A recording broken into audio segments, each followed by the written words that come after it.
Magandang araw po sa inyong lahat, lalo na sa ating mga pinuno, kawal at kawani ng Hukbong Katihan ng Pilipinas.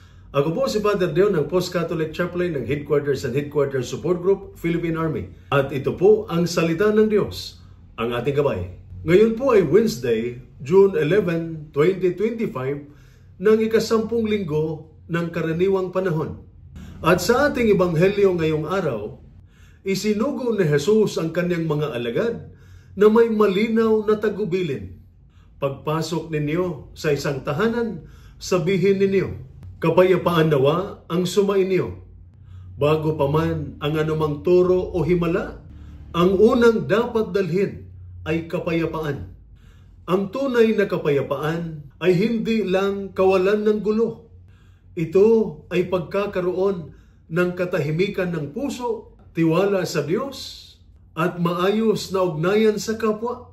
Ito'y isang biyaya na tinatanggap natin mula sa Diyos at responsibilidad nating ipasa ito sa iba. Sa mga nagtatrabaho sa challenging na kapaligiran, mga sundalo sa patrol base, sa opisina, logistics o support units, karaniwan ang tensyon at stress. Kaya dito rin pinakamahalaga ang presensya ng isang taong tagapagdala ng kapayapaan. Ang isang taong may matibay na moral na paninindigan at espiritual na tatag ay hindi lamang tagapagtanggol ng bayan. Siya rin ay tagapagtatag ng kapayapaan sa kanyang paligid sa pamamagitan ng pagiging kalmado, pagpapakumbaba o simpleng malasakit sa kapwa. Na ipapasa mo ang kapayapaan ni Kristo kahit walang salitang binibigkas. Ngayong araw, ipinagdiriwang din natin ang kapistahan ni San Bernabe, Apostol, ang tinaguriang anak ng pampatibay loob. Siya ay isang huwaran ng pagkakaisa, pagkakawang gawa at tagapagtaguyod ng bagong pananampalataya. Tinanggap niya si San Pablo nang ito'y tinanggihan ng iba at sinamahan ang mga nangangailangan ng suporta at pangunawa. Si San Bernabe ay hindi naging sikat gaya ng ibang apostol. Ngunit ang kanyang katahimikan at kabutihan ang nagdala ng tunay na kapayapaan sa simbahan.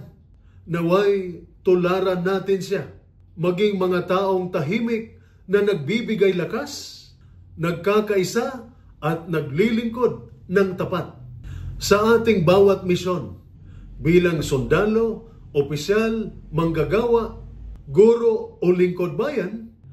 Dalhin natin ang kapayapaang galing sa Diyos. Maging tagapagdala tayo ng liwanag, hindi dilim.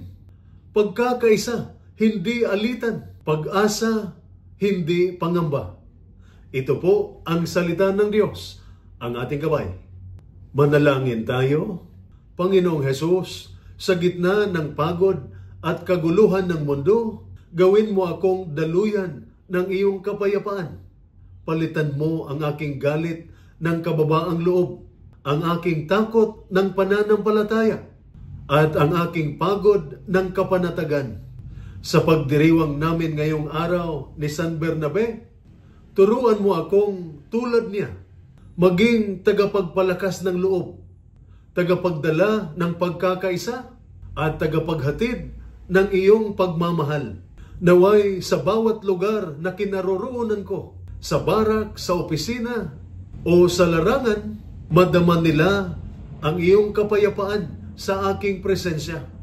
Gamitin mo ako bilang tulay ng pagkakasundo at ilaw sa gitna ng dilim. Amen. At sumainyo at sa inyong pamilya ang pagpapala ng makapangyarihang Diyos, Ama, Anak at Espiritu Santo. Amen.